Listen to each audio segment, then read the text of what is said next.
जी अस्सलाम वालेकुम। तो आज हम पढ़ने जा रहे हैं कि एटम क्या होता है और किस तरह से हम जो है ना एटम को वो करते हैं, उसकी प्रॉपर्टीज़ क्या होती है, मास नंबर क्या होता है, प्रोटॉन्स और न्यूट्रॉन्स, और उसकी फिर कुछ प्रॉपर्टीज़ करेंगे। ठीक है। तो देखिए हमारे पास ये एक एटम है फॉर एग्ज़ाम्पल, एंड ये उसके अराउंड जो है ना ऑर्बिट्स हैं। ठीक है।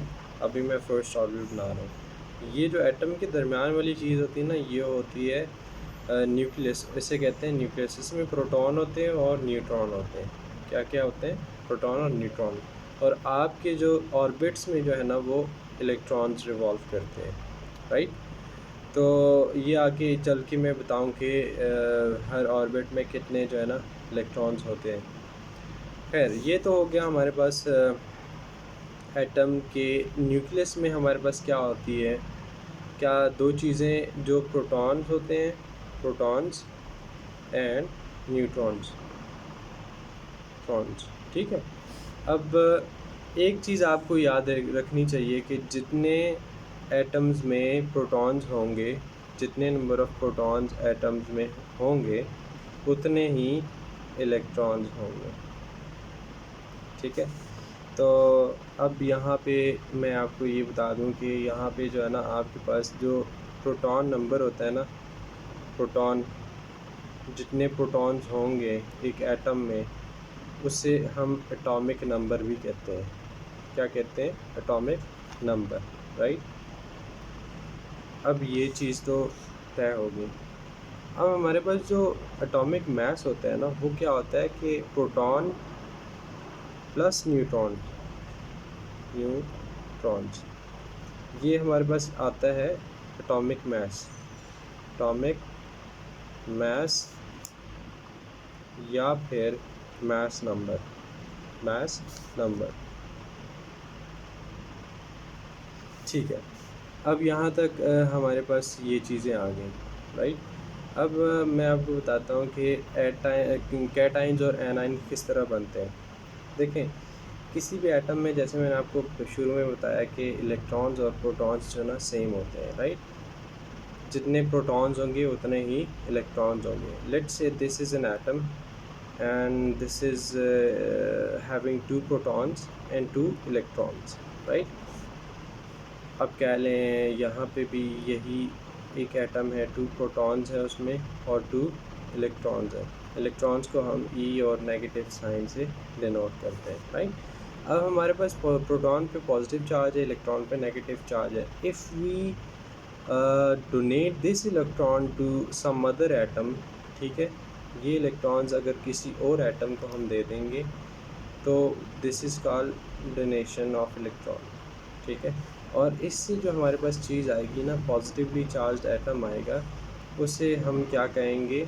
पॉजिटिवली चार्ज एटम जो आएगा हमारे पास, उसे कहेंगे कैटाइन।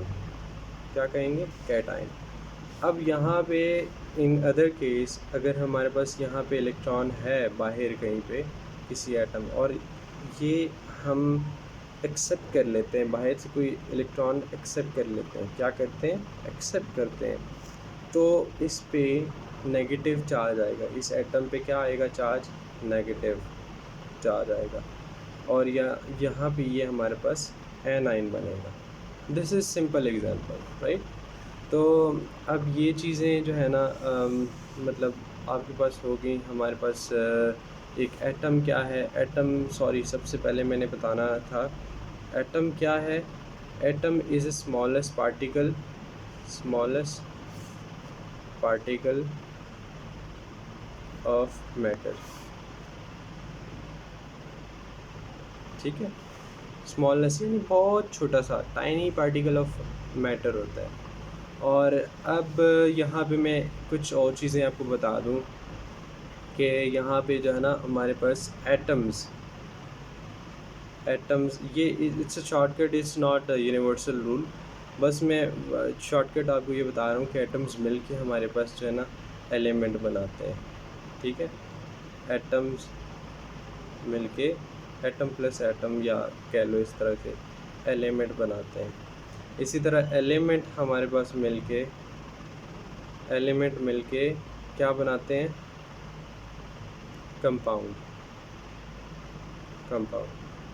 तो ये जो चीज़ें हैं ये आज की वीडियो में मैंने बस आपको ये क्लियर किया कि प्रोटॉन्स और न्यूट्रॉन्स और इलेक्ट्रॉन्स के बारे में, यानी एटॉमिक स्ट्रक्चर के बारे में बताया कि एक इलेक्ट्रॉन के अंदर जो है ना वो न्यूक्लियस होता है, उसके अराउंड ऑर्बिट होते हैं। अच्छा, एक जो चीज़ जो मैंने मिस कर दी ना वो ये है कि किस ऑर्बिट में कौन कितने इलेक्ट्रॉन्स आएंगे, ये हमारे पास डोनेट करता है दिस फार्मूला क्या है हमारे पास, फार्मूला है जी 2n², राइट। अब मैंने आपको बताया था ये एक एटम है, यहाँ पे फॉर एग्जांपल ये जो 2 इलेक्ट्रॉन्स है ना, ये कौन से ऑर्बिट में, n=1 में। अब दूसरा जो शेल है इसको हम n=2 कहते हैं, इसको शेल या ऑर्बिट दोनों कहा जा सकता है, ठीक है। तो इसके लिए फार्मूला होता है 2n² है। अगर फर्स्ट ऑर्बिट में कहूँगा फर्स्ट ऑर्बिट में कितने इलेक्ट्रॉन आ सकते हैं, तो फॉर फर्स्ट ऑर्बिट n=1, और इसके लिए क्या होगा कि 2n², और यहाँ पे n=1 है तो 2 का 1 के स्क्वायर, और यहाँ पर 2 इलेक्ट्रॉन्स आ गए। फर्स्ट ऑर्बिट में हमारे पास 2 इलेक्ट्रॉन्स आ गए। सेकेंड ऑर्बिट में कितने इलेक्ट्रॉन्स आएंगे, सेकेंड ऑर्बिट, ठीक है, उसके लिए n= हमारे पास होगा 2। अब यहाँ पे हमारे पास क्या कितने इलेक्ट्रॉन्स, सॉरी n का नंबर क्या है 2, तो 2 का स्क्वायर क्या होता है 4, 2 4 ज़ 8 इलेक्ट्रॉन्स आपके पास दूसरे शेल में आ गए। तो आज के लिए इतना ही, और मज़ीद जो हम जो है ना आगे मज़ीद केमिस्ट्री को कंटिन्यू करेंगे। तो अब तक के लिए इतना ही, अल्लाह हाफ़िज़, थैंक यू।